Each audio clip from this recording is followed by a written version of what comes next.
qual que é a relação entre depressão e ansiedade, como é feito o tratamento, quais são as causas e o que que a gente pode fazer para vencer isso aí, né, gente? Doença do século aí. Hoje em dia, se você nunca teve um quadro depressivo, um quadro de ansiedade, agradeça a Deus, tá? Mas certamente você conhece alguém que já teve. E é sobre isso que a gente vai falar aqui hoje, tá bom? Rosana, obrigado, Rosana. O áudio tá bom, né? A Gisele também comentou. Boa noite, Dri, Joyce, enfim, o pessoal tá chegando. Éder, seja bem-vindo, Éder. Ana Paula, Ana de Brito, sejam todos vocês muito bem-vindos. Uma live assim que eu nem preparei muita coisa. Eu quero conversar aqui com vocês. Uma conversa, como se você estivesse aí do outro lado da mesa, como se a gente estivesse aqui conversando cara a cara, tá? Me chamou a atenção esses dias, uma pessoa fez um comentário aqui dizendo, né, que para a gente tratar a ansiedade, para a gente tratar a depressão, basta fazer atividade física. E a gente sabe que não é bem assim, né? Se fosse assim, grandes atletas não sofreriam com ansiedade, com depressão, né? Há um tempo atrás, o zagueiro do Clube Atlético Mineiro, aqui, né, de Minas, eu falo de Belo Horizonte, ele fez uma declaração que ele sofre de ansiedade, que ele tem crises de pânico. Vocês acham que um jogador de um clube como o Atlético Mineiro, um clube grande, você acha que esse jogador não tem uma alimentação balanceada, não tem uma alimentação regrada? Vocês acham que um jogador de alto nível alimenta mal e é sedentário? Há pouco tempo eu recebi também uma mensagem aqui falando que acho que o terceiro melhor, eu não acompanho tênis, mas o terceiro melhor do mundo em tênis sofre com depressão. Eu vou até fazer um vídeo sobre isso. Vocês acham mesmo que verdadeiramente essa pessoa, esse jogador, esse tenista profissional, o terceiro melhor do mundo, é uma pessoa sedentária que não alimenta bem, não pratica atividade física? Óbvio que não, né, gente? Mas claro, obviamente, a atividade física, uma alimentação é fundamental quando a gente pensa no tratamento desses transtornos. Mas a gente vai ver aqui hoje que o tratamento, tanto para a depressão quanto para a ansiedade, porque tem uma relação muito forte, os dois, é muito além do que uma simples alimentação balanceada e uma atividade física, tá? Mas, antes que alguém já comece aqui a colocar palavras no que eu estou falando, de forma alguma eu estou falando que não ajuda. Óbvio que ajuda e, inclusive, é uma parte importante do tratamento. Mas ser parte importante do tratamento é diferente de ser o tratamento. E aí sempre quando a gente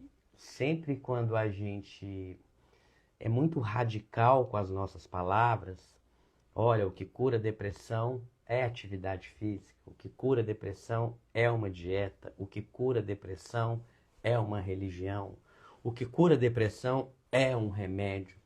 Sempre quando a gente é muito rígido, com uma postura rígida sobre um determinado comportamento, a gente tem problema. O que cura a depressão são uma série de medidas que vão atuar em conjunto para tratar algo que é extremamente complexo. Alimentação, atividade física, sono de qualidade, medicamento, psicoterapia, cuidado com os relacionamentos, enfim. É isso que a gente vai discutir aqui hoje, tá? O que a gente vai discutir aqui hoje é o que eu posso fazer para, de fato, ficar livre da depressão e se é possível ser feliz apesar da depressão. É isso que a gente vai falar aqui hoje. O pessoal já falou que o áudio tá bom. Então vamos lá, gente. Quando a gente fala em depressão, o que a gente pensa em depressão? A gente pensa em tristeza. Uma pessoa que está deprimida é uma pessoa que está triste. Então pensou em depressão, pensou em tristeza, certo? Parcialmente certo, mas não totalmente certo. Por quê? Depressão não é sinônimo de tristeza. Muitas vezes a depressão ela vem sem tristeza. A pessoa relata um sentimento de falta de sentimento, um sentimento de não sentir nada. E, aliás, isso pode, infelizmente, ser o efeito colateral também de alguns medicamentos que são antidepressivos. Então a gente tem um problema. Só que diante de um problema, a gente não pode correr desse problema. A gente tem que contornar esse problema, manejar esse problema. Então, ora, depressão, a tristeza ela pode fazer parte da depressão ou não, mas o que é típico da depressão é o sentimento de falta de sentimento ou uma dificuldade de experimentar emoções positivas.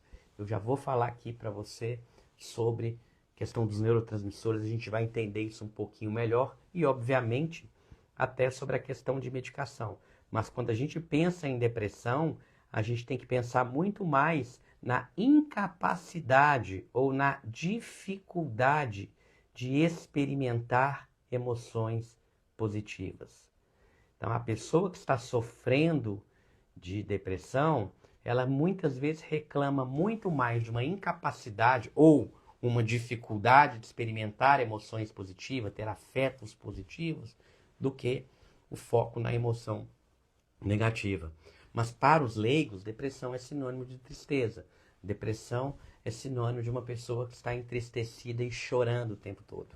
Tanto que uma pergunta que eu sempre faço no consultório, quando eu estou diante de um paciente depressivo, é: se o seu humor fosse um clima, como que está o clima da sua vida? Se o seu humor fosse um clima, na maior parte do tempo, está um dia ensolarado, está um dia nublado ou está um dia chuvoso? A maioria dos pacientes vão falar que na maior parte do tempo está nublado ou chuvoso, mas, eventualmente, sai o sol. Então, no meio de um quadro depressivo, pode sair o sol de vez em quando. E é nesse de vez em quando que vem o julgamento das pessoas. Então, imagina, a pessoa está num quadro depressivo, e aí eu pergunto: como que está o seu clima? Como que está o seu humor? Se o seu humor fosse um clima, ora, está chuvoso, está nublado, mas eventualmente sai um sol. E nesse eventualmente, às vezes a pessoa vai numa sorveteria, às vezes a pessoa vai numa pracinha, às vezes a pessoa dá boas gargalhadas. Um paciente com depressão pode dar gargalhada, por que não? Se ele está num momento descontraído, dependendo de como está o dia, ele consegue experimentar emoções positivas, ele consegue não sentir aquela dor da depressão, mesmo que de forma temporária e curta. Tanto que quando a gente vai ler as descrições sobre depressão, o que a gente vê lá? Né? Uma diminuição da capacidade de sentir prazer, que alguém falou aí nos comentários, a anedonia ou o humor triste. Ponto. Essa é a primeira frase. E aí vem a segunda frase: na maior parte do dia. Isso não significa que é o dia inteiro. Pode ter momentos do dia que a pessoa se sinta melhor. Muitas vezes a pessoa se sente melhor à noite, algumas pessoas se sentem melhor durante o dia. Comenta aí, coloca nos comentários aí se o seu humor ele varia durante o dia. Alguém que está assistindo essa live que já teve depressão ou que conhece alguém que está experimentando depressão, é constante ao longo do dia? Ou, a depender do horário, isso influencia? O seu humor, quando você está experimentando esse humor deprimido, na maior parte do tempo, na maioria dos dias, é pior de manhã ou é pior à noite? Coloca aí nos comentários. Piora mais na parte da manhã ou piora na parte da noite? Ou é constante ao longo do dia? Como é que é o seu humor? Ah lá, a Rive já está falando que o meu varia. Boa noite, Cora, tudo bem? Fernanda, TDPM, né? O transtorno disfórico pré-menstrual, que muito bem lembrado, Fernando. O transtorno disfórico pré-menstrual, ele está dentro do capítulo dos transtornos depressivos. A gente poderia pensar aqui, daria até uma live específica sobre isso, tá, Fernanda? Mas a gente poderia pensar aqui no transtorno disfórico pré-menstrual, tá? Como uma depressão ligada ao ciclo menstrual da mulher. Está no mesmo capítulo, inclusive. Mas foi bom você falar nisso. Eu vou considerar a possibilidade até de fazer uma live sobre esse tema, tá? Muito legal você lembrar isso aí. Olha, a Babi Pereira, às vezes muda durante o dia, mas varia de um dia para o outro. É essa que de manhã e à noite, a Ana Paula comentou. Olha, Gisele, meu humor tem mudado muito. Estou na perimenopausa e já está conversando aqui com a Fernanda, que falou do transtorno disfórico pré-menstrual, tá? É igual menopausa? Não é igual, gente. Mas olha, perceba que tem um diálogo aqui, né? Quando a gente vê vocês falando aí nos comentários, a gente vê como que o que eu falo aqui para vocês bate com a vida real. Não adianta eu ficar lendo um livro e ficar descrevendo aqui para vocês sobre um livro. Afinal de contas, o livro é uma representação do que acontece no mundo real. A Mona Lisa, olha, piora à noite. A Gásila, desculpa se não é assim, durante o horário do trabalho. Tá dando uma risadinha aqui, né? Mas olha só, é interessante. A depressão atípica, ela piora ao longo dos eventos estressores. Uma pessoa que experimenta mais quadros depressivos no trabalho, isso não significa que essa pessoa é uma preguiçosa. E isso, inclusive, faz parte do diagnóstico diferencial da depressão. Por quê? Um dos principais fatores de risco para depressão é o estresse crônico. E é por isso que metade das pessoas que experimentam transtornos de ansiedade, metade das pessoas com algum transtorno de ansiedade experimentam também episódios depressivos. O estresse crônico, ele é um fator de risco. Então, se eu estou constantemente estressado, eu posso abrir um quadro de depressão. Então, depressão, muitas vezes, ela é banalizada porque uma série de fatores contribui para um quadro depressivo. Mas voltando aqui, olha, acorda de manhã, né, o pessoal falando aqui, ó, que varia de fato com o horário, né, varia de acordo com o que relaciona no dia a dia. E essa variação, por que eu estou tocando nesse ponto, gente, de variação? As pessoas acham que depressão é uma coisa constante. E não é. É humor deprimido, uma falta de motivação, uma tristeza muitas vezes acompanhada também, ou às vezes não tem tristeza, tem um sentimento de falta de sentimento na maior parte do dia. Porque quando a gente entende que é na maior parte do dia, a gente está falando de uma média do humor. A média do seu humor ao longo da sua semana, ao longo do seu mês, ela é para baixo. Isso é muito importante porque às vezes a gente vê uma pessoa que está sorrindo numa festa e 2, 3 dias depois ela tirou a própria vida. Às vezes a gente vê uma pessoa que está alegre, sorridente num dia e no dia seguinte essa pessoa está desesperada numa cama, sem querer sair de casa e pensando em tirar a própria vida. Ou a pessoa está sorridente num dia e no dia seguinte não quer fazer absolutamente nada. E aí as pessoas começam a julgar. Já repararam? Nossa, né? Até aqui nos comentários alguma pessoa falou aqui agora, né? No trabalho e deu uma risadinha. Gente, o trabalho muitas vezes é uma fonte de estresse. Nem todo mundo tem a sorte de trabalhar de fato com aquilo que gosta. E às vezes a pessoa até trabalha com o que gosta, mas tem um relacionamento tóxico dentro do trabalho, seja com algum colega, seja com algum chefe. Hoje, inclusive, eu atendi uma paciente, mais ou menos nessa situação, paciente já com quadro depressivo de longa data, fazia tratamento há muito tempo, e aí ela estabilizada, bem, e aí começou a ter um problema grave de relacionamento no trabalho, um assédio moral, enfim. Obviamente essa pessoa começa a apresentar sintomas de depressão. Embora se a gente for classificar, a gente vai pensar no quê? A gente vai pensar num transtorno de adaptação. Ou, dependendo da gravidade, a gente pode pensar, né, se tiver um trauma envolvido, até num transtorno do estresse pós-traumático.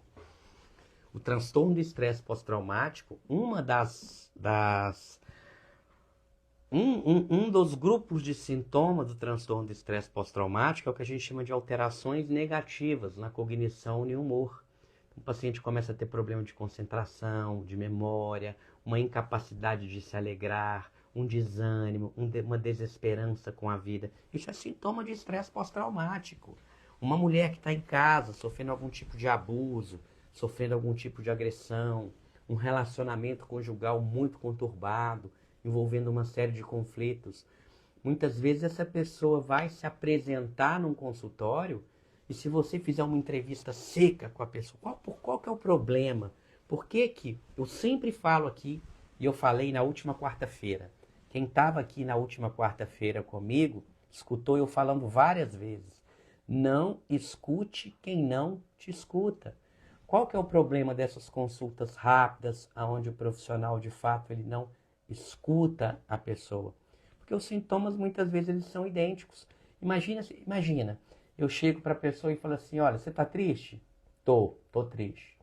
Você tem dificuldade de experimentar emoções positivas? Tenho. Triste, dificuldade de experimentar emoções positivas. Como é que está seu apetite? Ah, não estou comendo nada. Tá tendo problema de memória, de concentração? Tô. Memória e concentração tá péssima. E o seu sono? Meu sono tá ruim. Tem ficado irritada? Tenho ficado irritada também.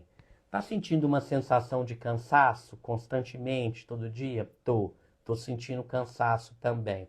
Tem algum sentimento de culpa? Tenho sentimento de culpa também. Já pensou em se matar alguma vez? Já pensei em me matar. Pronto, acabou. 5 minutos a consulta. Eu vou lá e escrevo. Depressão.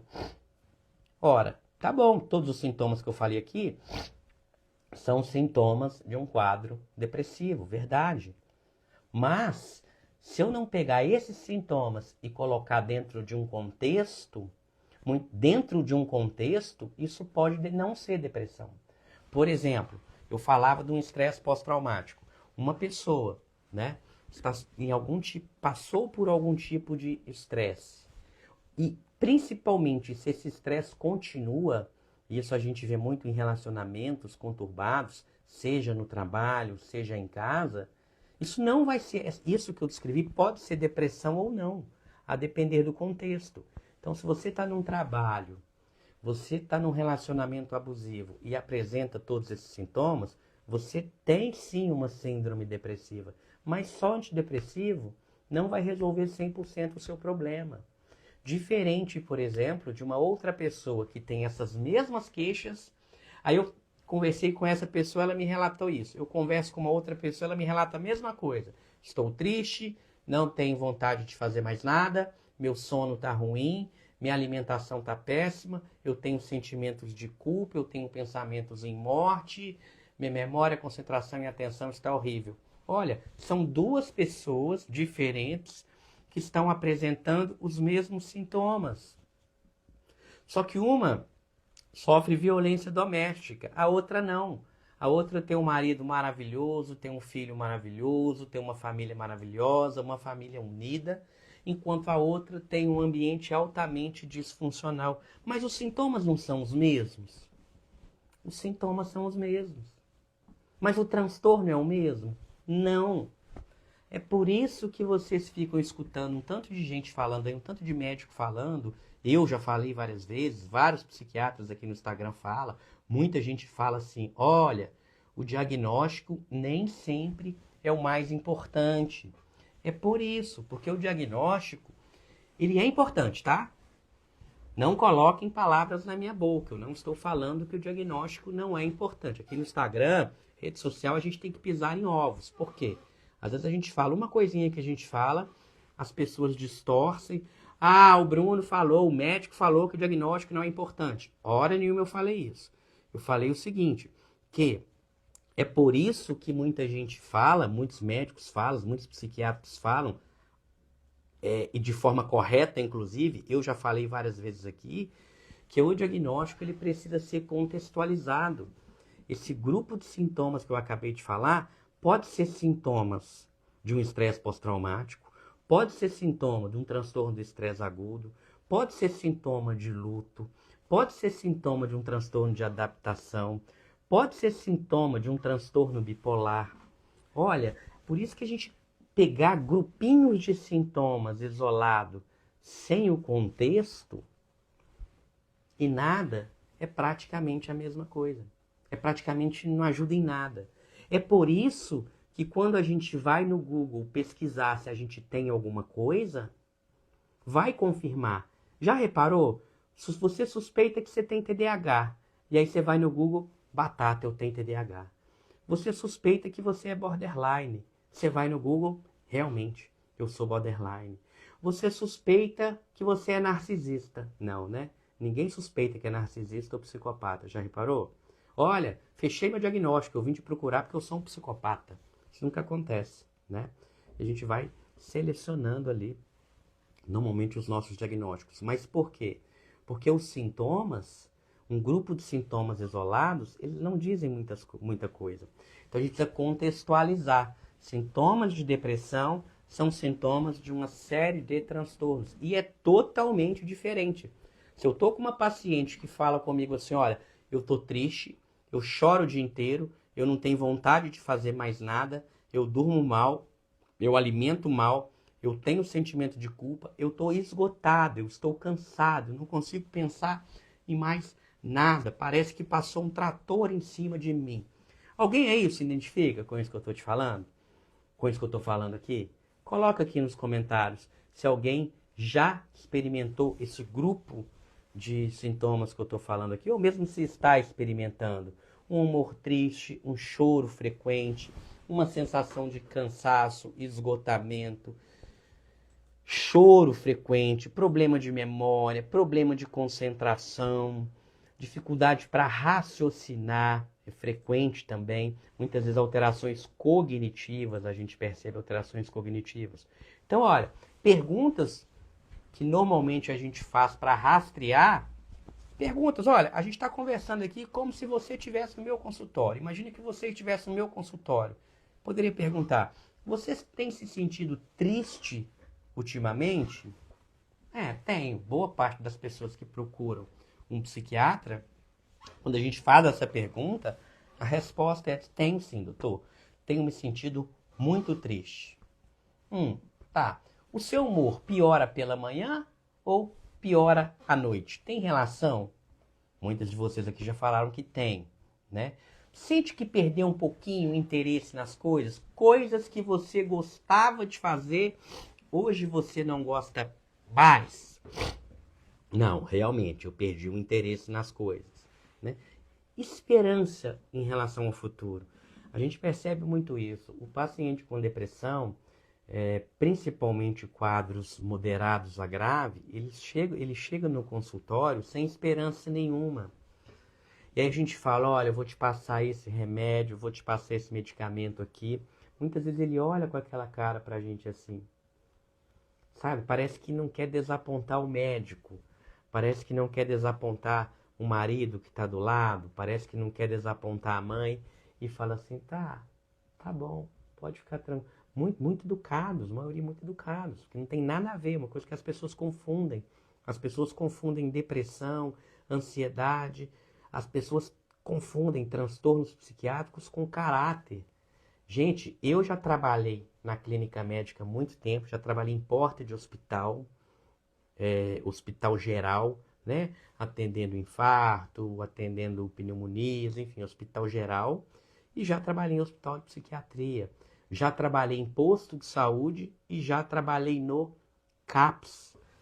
Os maiores problemas que eu tive com o paciente não foram no CAPS, não foram no hospital psiquiátrico. Paciente psiquiátrico são uma maravilha, adoro, por isso que eu escolhi psiquiatria. Agora, se uma pessoa com transtorno psiquiátrico faz alguma coisa, nossa, meu Deus, né? Um colega, um médico, isso não agora, tá, gente? Mas há muito tempo, alguns anos atrás, um colega já me perguntou, gente, como é que você aguenta, Bruno, como é que você aguenta trabalhar com paciente psiquiátrico? Eles são perigosos, eles são isso, eles são... Gente, tem nada disso, esquece isso. O paciente psiquiátrico não é perigoso, nada não. O ser humano é perigoso, psiquiátrico ou não. A verdade é essa. O ser humano, de um modo geral, ele é perigoso. Né? Não todo, gente. Não vamos aqui alimentar essa ideia também, né? Isso aqui tá quase um esquema mental aqui, né? Quem trabalha, tem muita psicóloga aqui que trabalha com terapia do esquema, né?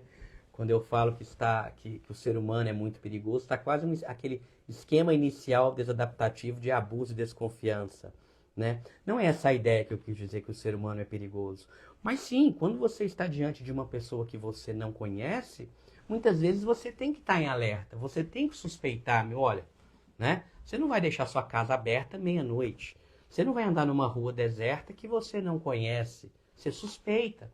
Agora, é curioso que quando uma pessoa que nunca passou por um psiquiatra comete um crime, comete alguma coisa dessa natureza, o que as pessoas falam? Nossa, tá muito perigoso, né? Agora, quando é com alguma pessoa que sofre algum quadro neuropsiquiátrico, as pessoas, nossa, doente mental é muito perigoso. Percebe que tem um viés aí, né? A maioria das pessoas que cometem crimes não são pessoas que fazem tratamentos psiquiátricos. Esse é um dado não tirado da minha cabeça, tá? Isso é um dado real.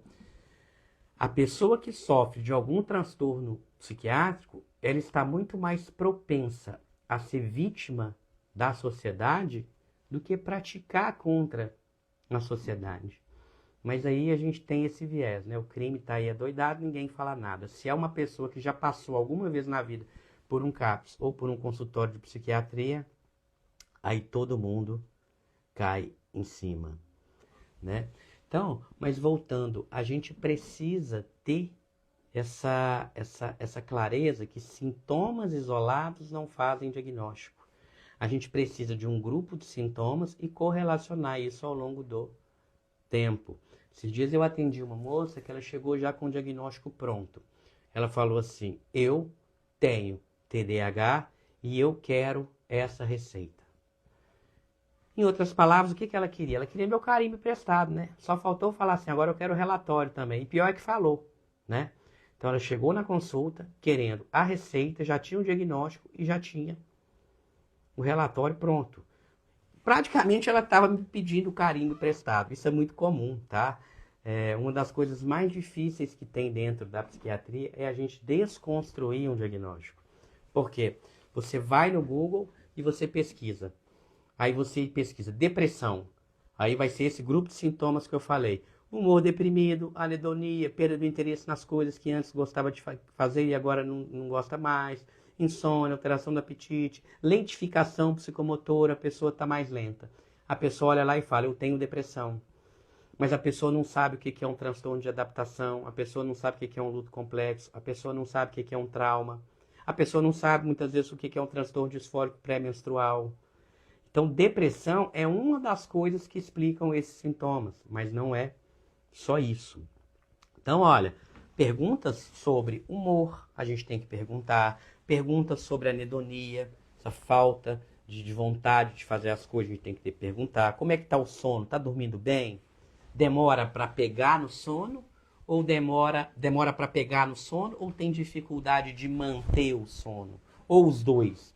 Tem gente que fala, eu deito e eu durmo rapidinho, mas logo em seguida eu fico acordando ao longo da noite. E já tem gente que é o contrário. Então, são sintomas frequentes de depressão. E aí a gente tem que pensar, novamente, entrar na questão do tempo. O tempo aí é crucial. Pelo menos umas 2 semanas nesse estado, a maioria dos dias.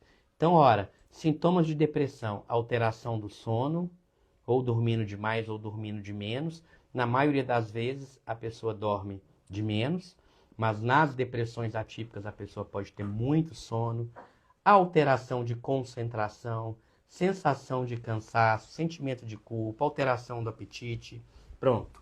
Humor deprimido e perda do interesse ou prazer nas coisas. Essa é a síndrome depressiva.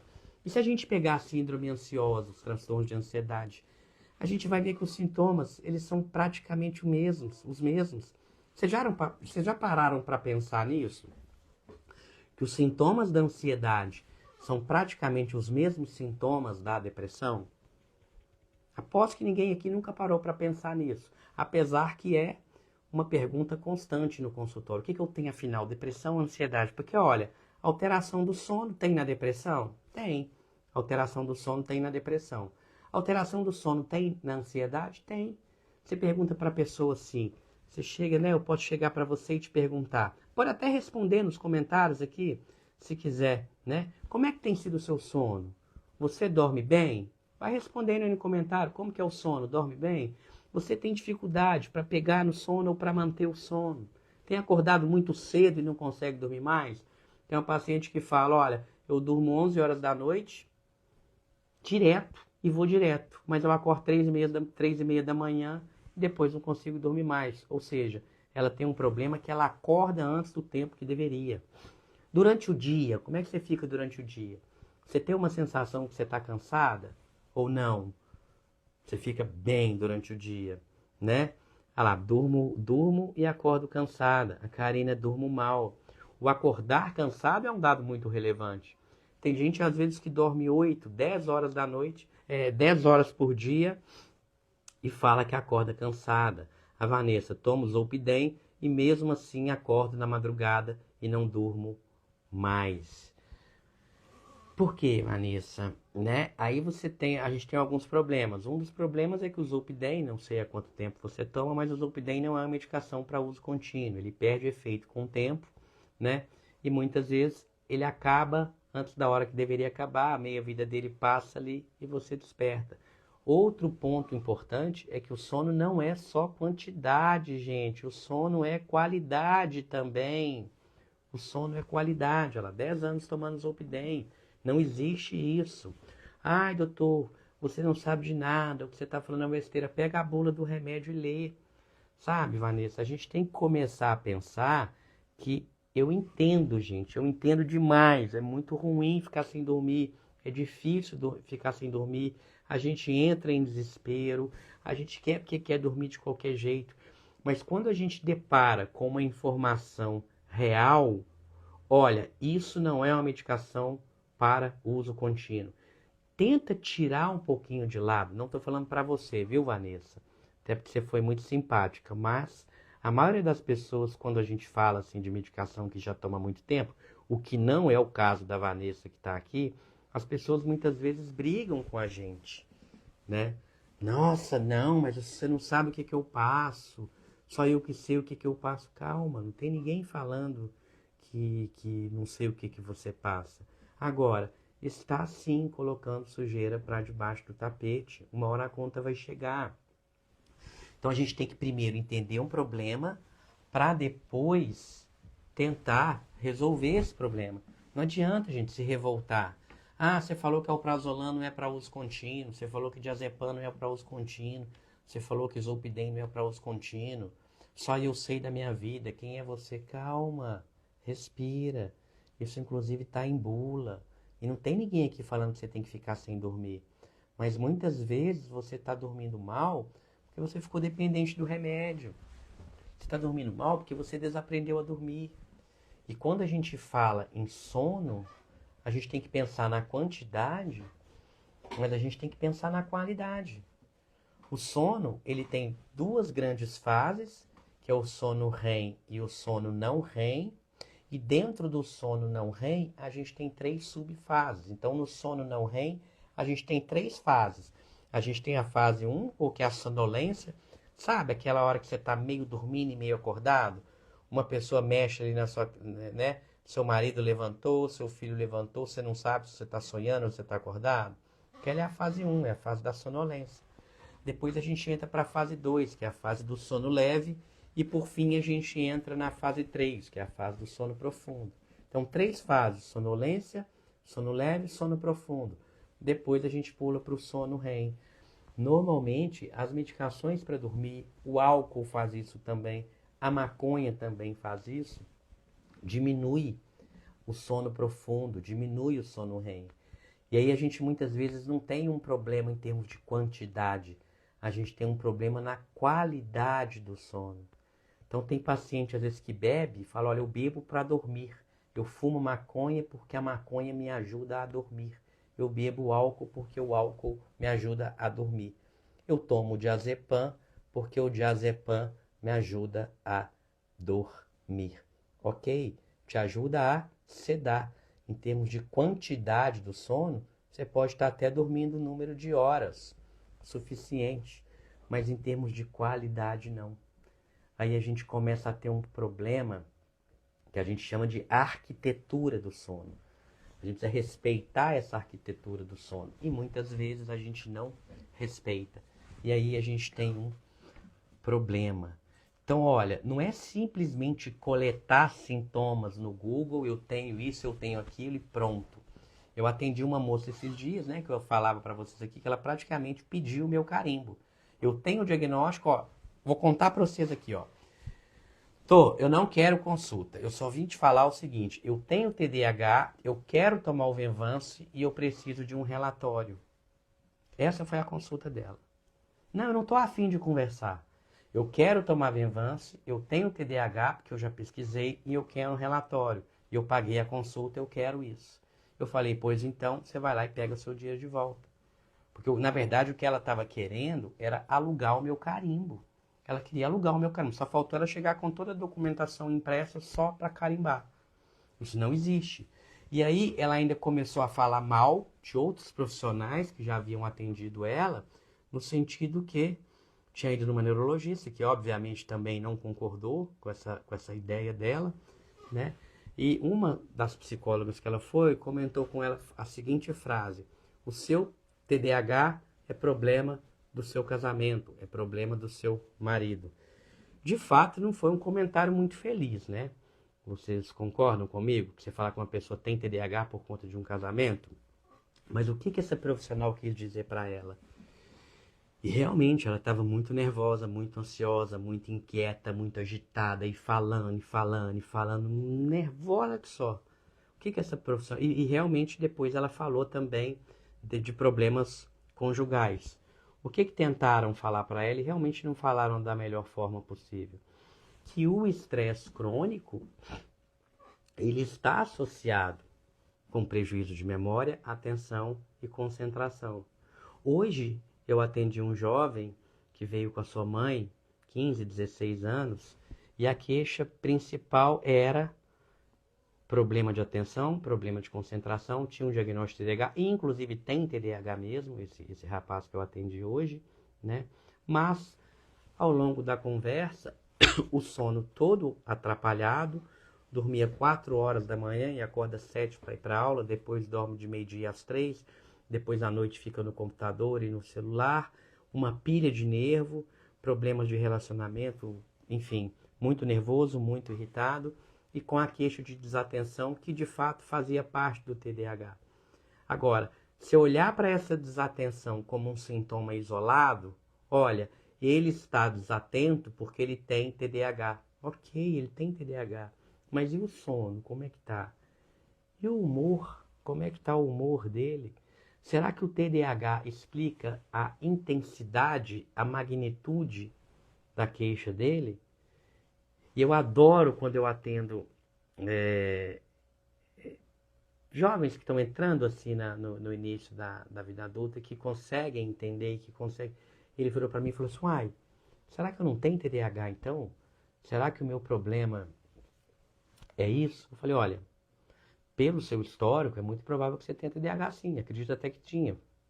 Né? Ele tinha um teste neuropsicológico altamente sugestivo, tinha um histórico de múltiplos prejuízos ao longo da vida, mas uma coisa é fato. Tendo ou não TDAH, a vida dele atual está contribuindo para essa piora.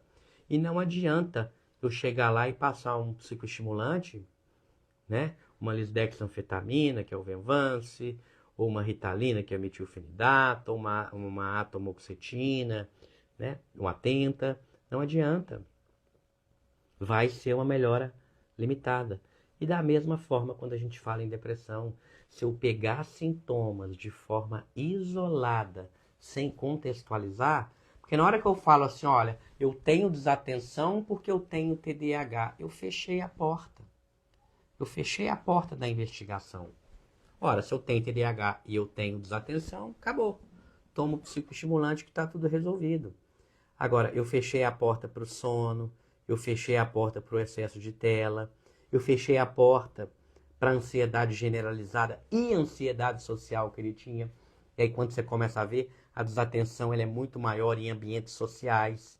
Quando ele está no meio de muita gente, ele fica mais desatento. Claro, gente, tem muito estímulo vindo, óbvio. A gente sabe que o TDAH tem um problema numa área cerebral chamada tálamo que filtra os estímulos. Então tem um controle inibitório deficiente, é óbvio. Mas não era só isso. O fato de estar no meio de muita gente despertava ansiedade, crises de pânico, episódios incompletos de pânico, que a gente chama. A pessoa não tem toda aquela crise de pânico, mas ela sente um coração apertado, um coração acelerado, uma falta de ar. E isso é um ponto importante.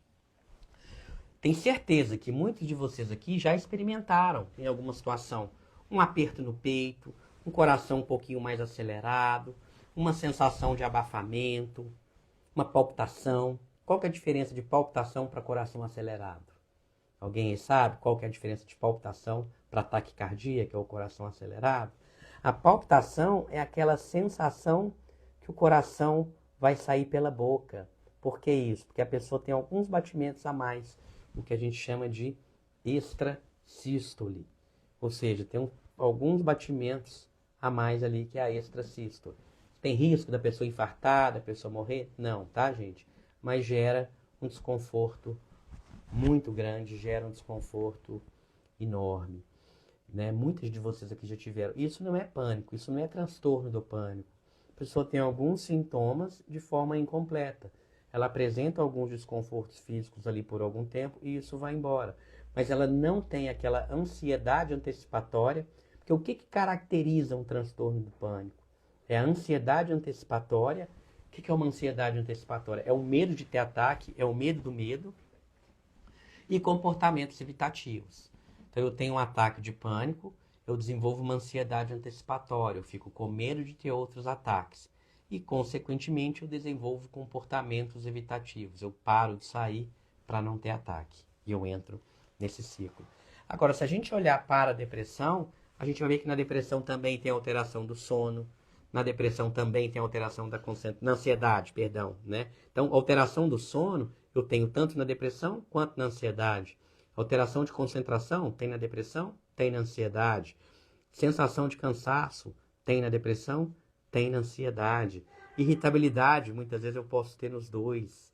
Criança, muitas vezes, adolescente, a depressão se manifesta como irritabilidade. Olha só, a pessoa fica irritada. Você fala, gente, isso não é depressão, isso é grosso demais. E às vezes é um quadro depressivo, tensão muscular e ataques de pânico, como eu falei. Então, o que vai diferenciar uma depressão da ansiedade? Basicamente são os sintomas centrais. Na depressão predomina o humor deprimido e perda do interesse nas coisas. Na ansiedade predomina o medo e a preocupação. Então, assim, o que não é depressão, baseado em tudo que a gente falou aqui? Depressão não é tristeza. Depressão não é uma deficiência de neurotransmissores, igual muita gente acha. Eu estou deprimido porque eu tenho uma deficiência de neurotransmissores. E, de fato, a alteração no funcionamento de alguns sistemas de neurotransmissores está, sim, associada com o quadro de depressão. Mas não é só isso, né? Mas o raciocínio através de neurotransmissores ajuda. Então, se eu estou diante de um paciente, por exemplo, um paciente com quadro depressivo, muito irritado, muito angustiado, tenso, com humor triste, eu vou pensar muito em alterações em circuitos serotoninérgicos, eu vou pensar muito ali na esfera da serotonina. E aí eu tenho um grupo de medicamentos que vão mexer com essa questão da serotonina, né? Que é os inibidores seletivos de recaptação de serotonina. Sertralina, fluoxetina, paroxetina, citalopram, escitalopram, fluvoxamina, o vortioxetina, que é multimodal, mas a gente poderia pensar nele, né? São medicamentos que vão ajudar nessa situação. Já um paciente que tem problema, às vezes, muito de motivação, essa falta de prazer, desmotivado, sensação de cansaço. A gente pode pensar em medicações mais dopaminérgicas. Por exemplo, aqui a gente poderia pensar na bupropiona. Se o paciente tem alteração de peso ou não, a gente vai nortear na escolha do medicamento. Paciente que está sem energia, desanimado, tem vontade de nada, às vezes até tem vontade, mas não tem energia. não consegue sair da cama. Muitas vezes a gente vai precisar de medicação também, noradrenérgica, né? A gente vai ter o desvenlafaxina, a venlafaxina. Então, a escolha da medicação, certamente, ela vai ser influenciada também pela apresentação do paciente. Então, é o diagnóstico, a apresentação, a gravidade, se é o primeiro episódio ou não, o que já tomou. Tudo isso vai determinar o nosso tratamento, se a gente pensar num ponto de vista biológico. Então, depressão não é sinônimo de tristeza e depressão não é deficiência de neurotransmissores apenas. Tristeza pode fazer parte da depressão e eu posso ter uma deficiência em alguns sistemas de neurotransmissores, mas não é só isso. Por quê? É um problema de crença, então. Então agora, né? Agora vai virar o Bruno terapeuta. Eu sou psicoterapeuta também. Então agora vamos falar de psicologia. Então a medicação alivia sintoma e a psicologia trata a raiz.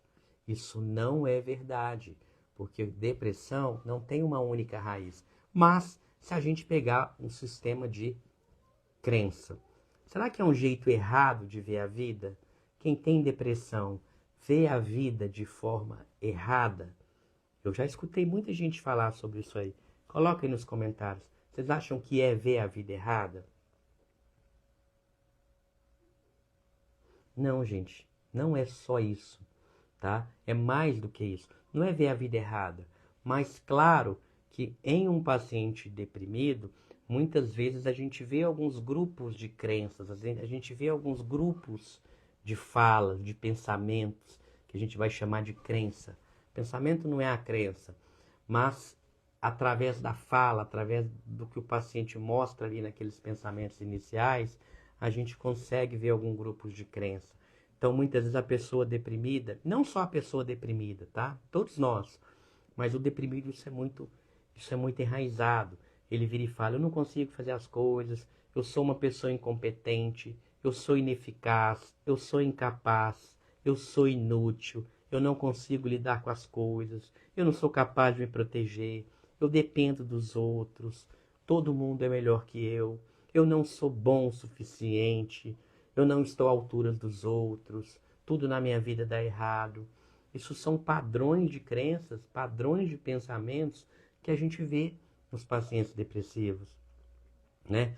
Ninguém vai gostar de mim, eu sou uma pessoa desagradável, eu sou pouco atraente, eu sou indesejável, eu não tenho importância nenhuma, certamente eu serei rejeitado, abandonado, nunca vou conseguir construir uma família, afinal de contas eu tenho um defeito, eu sou uma pessoa defeituosa, eu sou diferente dos outros.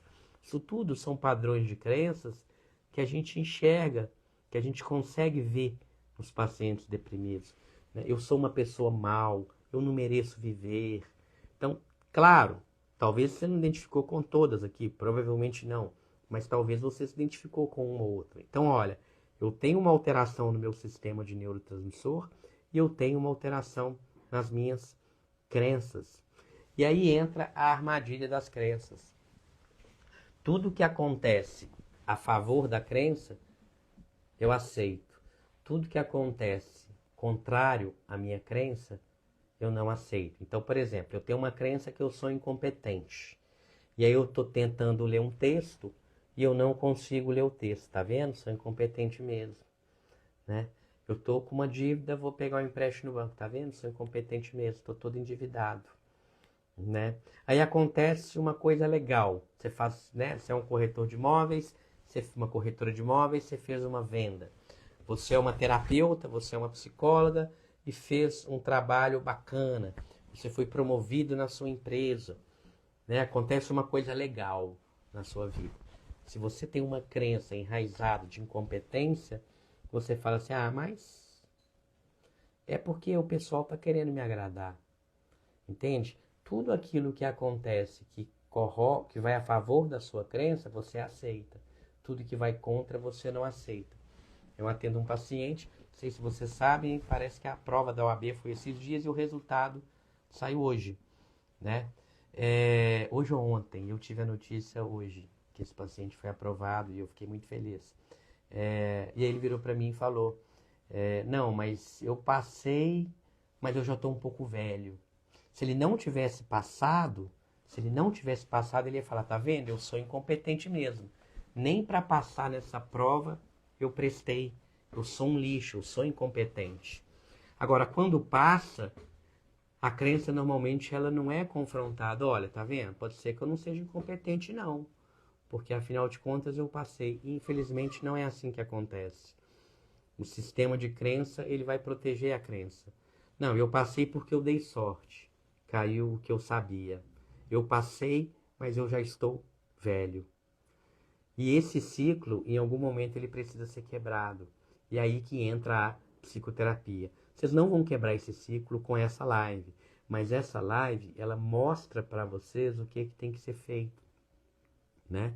Um sistema de crença muito disfuncional, ele vai resolver só a terapia, dependendo da gravidade? Quebrar essas crenças vão resolver? Não, não vão, porque não é um problema único. Mas a gente precisa trabalhar isso, porque isso retroalimenta o transtorno.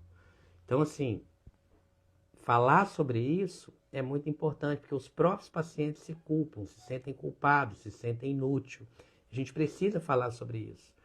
E aí a gente entra na questão de antidepressivo, de tratamento. Muita gente tem medo de tomar antidepressivo, porque o antidepressivo vai te fazer mal, o antidepressivo vai viciar. Gente, isso não existe.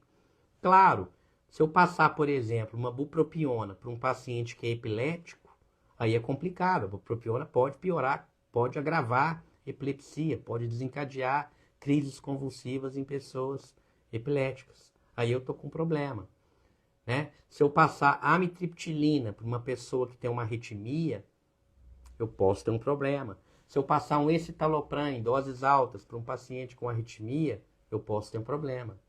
Agora, se eu passar bupropiona para um cara ou para uma mulher que fuma pra caramba, tá sem energia, pensando em se matar, eu tô salvando a vida dele.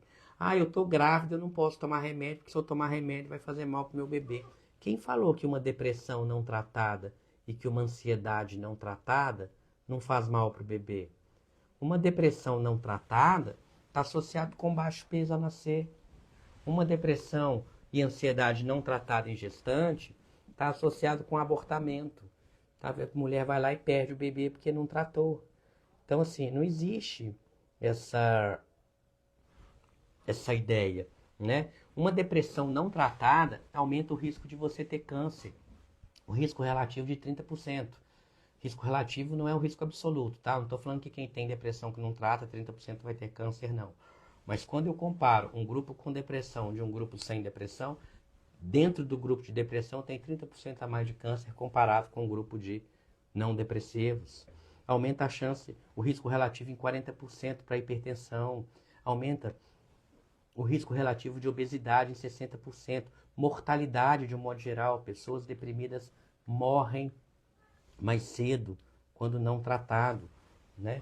Então a gente precisa entender que o tratamento para a depressão ele salva vidas, não é só melhorar a qualidade de vida, ele aumenta a quantidade de vida da pessoa. Então tratar a mente é também tratar o corpo. Eu tenho medo que a medicação vai me fazer mal, por isso que você vai consultar um médico. Ah, eu não confio nesse médico, então troca de médico, né? Não escute quem não te escuta. As pessoas falam assim, olha, eu recebo direto aqui, meu médico me passou esse remédio. Você acha certo? Gente, você tem que confiar no seu médico. Confia no seu médico. Como que você vai entregar o seu corpo? Como que você vai entregar, né, a sua boca? Você vai pegar um comprimido e colocar na sua boca. Como que você vai entregar o seu corpo, a sua saúde na mão de uma pessoa que você não confia? Primeiro ponto é confiar no seu médico. Bom, se você não confia no seu médico, aí tá complicado, né? E eu vou fechar essa live com aquela frase que eu sempre falo aqui em todas as lives, que é: não escute quem não te escuta, tá? A pessoa precisa te escutar, pegar os seus sintomas, contextualizar eles e aí sim prescrever a medicação, tá? Muita gente não toma remédio com medo de ficar dopada, com medo de ficar viciada e com medo de fazer mal. Só que o que muita gente não leva em conta é que o transtorno por si só faz mal. Uma ansiedade não tratada faz mal. Uma depressão não tratada faz mal. Medicamento antidepressivo não provoca dependência. Esquece isso. Antidepressivo não provoca dependência. Se você acha que provoca, esquece isso. Você já viu um alcoolista, um usuário de álcool, esquecer de beber? Ele acorda de manhã, aí dá meio-dia, ele fala assim, nossa, será que eu tomei minha pinga hoje ou não? Você já viu um usuário de crack chegar no final do dia e falar, não sei se eu fumei crack ou não? E por que as pessoas esquecem de tomar antidepressivo? Você acha que algo que provoca dependência faz a pessoa esquecer? Claro que não, gente. Se fosse assim, era ótimo, era muito fácil tratar a dependência química. Se as pessoas esquecessem de usar a droga. E, no entanto, antidepressivo, o que eu falo todo dia com as pessoas é, coloca o remédio perto de você, para você. As pessoas esquecem de tomar um antidepressivo. Tomar antidepressivo é ruim, não é gostoso, não dá prazer. Diferentemente de outras medicações. O que pode acontecer é a síndrome de retirada, que é totalmente diferente de abstinência, tá? A abstinência, eu tenho uma fissura, eu já acordo pensando naquilo. Você não vê uma pessoa com depressão falando, nossa, ai, tá na hora de eu tomar meu antidepressivo, ai, cadê meu antidepressivo, eu preciso tomar, e fica pensando com antidepressivo. A pessoa que usa uma substância, ela se propõe a parar, ela para, ela sonha à noite. Eu já fumei muito, graças a Deus. Tem quase 10 anos que eu não fumo, graças a Deus. Quando eu parei de fumar, na primeira, segunda semana, eu sonhava com cigarro, né? Eu não sei se alguém aqui já parou de fumar ou está no processo de parar de fumar, mas os pacientes me contam isso também, né? E aí eu sonhava que eu estava fumando e eu brigava comigo mesmo no sonho. Falava, meu Deus, que besteira! Tanto tempo sem fumar, voltei a fumar. Eu ficava triste no meu sonho porque eu estava fumando. Aí quando eu acordava era um alívio, né? Graças a Deus que foi um sonho. Graças a Deus que eu não voltei a fumar. Então as pessoas dependentes, de um modo geral, elas têm fissura, elas têm uma ideia, elas têm uma obsessão, elas têm uma ideia fixa com a substância. E a gente não vê isso com os antidepressivos, tá? Então, esquece. Se você tem a ideia que antidepressivo causa dependência, esquece. O que pode acontecer é a síndrome de retirada, que são alguns sintomas físicos transitórios quando a gente faz uma retirada abrupta, que não tem nada a ver com dependência. Dependência tem fissura, síndrome de retirada não. E outra coisa que as pessoas confundem é que muitas vezes os sintomas voltam. A pessoa tem uma recorrência do episódio quando para com a medicação, principalmente se parar antes do tempo e principalmente se não fizer terapia e mudança de estilo de vida, tá? E lembrando, não tratar uma depressão, não tratar uma ansiedade, aí sim você vai estar colocando a sua saúde física em risco e mais, vai colocar também os seus relacionamentos em risco e vai colocar a sua qualidade de vida e a sua quantidade de vida em risco. Então, optar por não tratar um transtorno psiquiátrico por medo de tomar remédio, atualmente é uma grande ignorância. Não ignorância no sentido de ser burro, mas ignorância no sentido de ignorar algo que você não conhece. E é por isso que eu faço essas lives, para poder trazer informação. Sempre pessoas falam, gente, eu tinha muito preconceito, mas eu deveria ter tratado antes, eu deveria ter buscado ajuda antes. Agora eu estou vendo como que a minha saúde física está melhorando, aquela dor que eu tinha eu não tenho mais, meus relacionamentos estão melhores. Gente, pessoas com depressão sem tratamento, uma depressão não tratada aumenta a chance de divórcio em 9 vezes. Tem pessoas que estão à beira do divórcio. Começa a tratar, o casamento melhora, o relacionamento melhora. Então, não tratar é um tremendo bobagem, especialmente hoje, tá bom? Lembrando que agora as lives são às quartas-feiras, tá? Toda quarta-feira eu vou estar aqui no Instagram com vocês.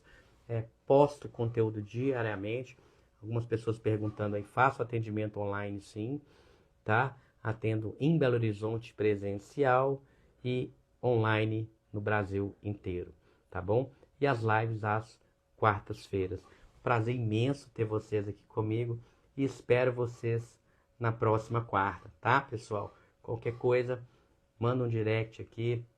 Os links de contato estão todos na bio, tá? Tenha um pouquinho de paciência se demorar a responder, mas a Carol aqui da minha equipe, ela sempre responde todo mundo. E quando eu consigo também, eu respondo algumas pessoas aqui no direct, tá bom?